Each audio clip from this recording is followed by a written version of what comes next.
Morning everyone. ಇವತ್ತು ನಾವು air oil prepare ಮಾಡ್ಬೇಕು ಅನ್ಕೊಂಡಿದೀವಿ. ಅದಕ್ಕೆ ಬೇಕಾಗಿರೋದು ದಾಸವಾಳದ ಎಲೆ ಮತ್ತು ಹೂವು. ಇದು ನೆಲ್ಲಿಕಾಯ್ದು ಹಣ್ಣಿಂದ ಕಟ್ ಮಾಡ್ಕೊಂಡಿರೋದು. ಆಮೇಲೆ ಕರಿಬೇವಿನ ಎಲೆ, ಬೇವಿನ ಎಲೆ, ಆಲೋವೆರಾ, ಲೋಳೆ ಸರನು ಅಂತೀವಿ.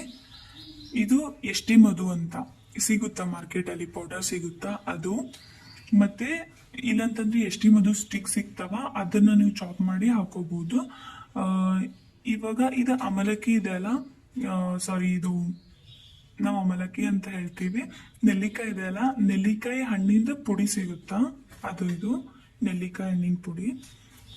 ಓಕೆ, ಇದು ಇಂಗ್ರೀಡಿಯೆಂಟ್ಸ್.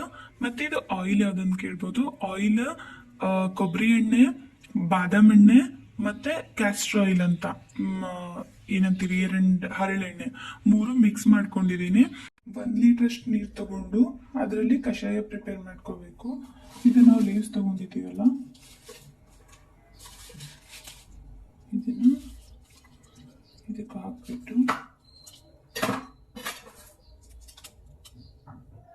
ನಾವು ಎಷ್ಟಿ ಮಧು ಮತ್ತು ಅಮಲಕ್ಕಿ ಪೌಡರ್ ತಗೊಂಡಿದ್ವಲ್ಲ ಅವನು ಕೂಡ ಹಾಕಿ ಚೆನ್ನಾಗಿ ಮಿಕ್ಸ್ ಮಾಡ್ಕೋಬೇಕು. ಕರಿಬೇವು,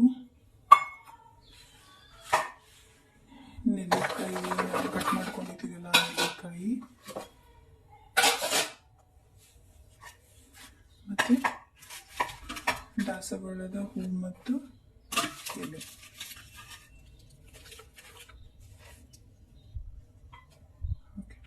ದಾಸವಾಳದ ಎಲೆನ ಇದು ಕಷಾಯ ಕೂಡ ಹಾಕ್ಬೋದು ನೀವು. ಅದರಲ್ಲಿ ಚಿಕ್ಕದಾಗಿ ನಮಗೆ ಪೇಸ್ಟ್ ಸಿಗಲ್ಲ ಎಲೆಯಿಂದ ಅಂತಂದ್ರೆ. ಹಾಗೆ ಆಲೋವೆರಾ, ಹಾಲು, ಮತ್ತೆ ನಾವು ಪ್ರಿಪೇರ್ ಮಾಡಿದ ಪೇಸ್ಟ್. ಈ ಪೇಸ್ಟ್ ಮತ್ತೆ ಹಾಲು ಭಾಳ ತಣ್ಣಗಿರ್ಬಾರ್ದು, ಭಾಳ ಬಿಸಿನೂ ಇರಬಾರ್ದು, ಆ ಥರ. ಹಾಗೂ ಇದು ಕಷಾಯ.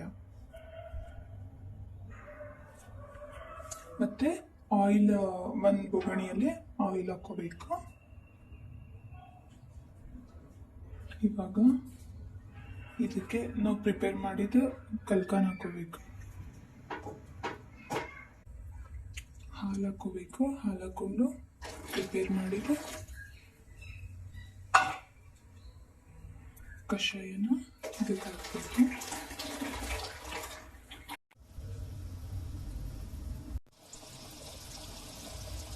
ನೀರಿನ ಅಂಶ ಹೋಗುತ್ತಾನ ಕುದಿಸ್ತಾನೆ ಇರಬೇಕು. ಈಗ ಇದು ಆಗಿದೆ.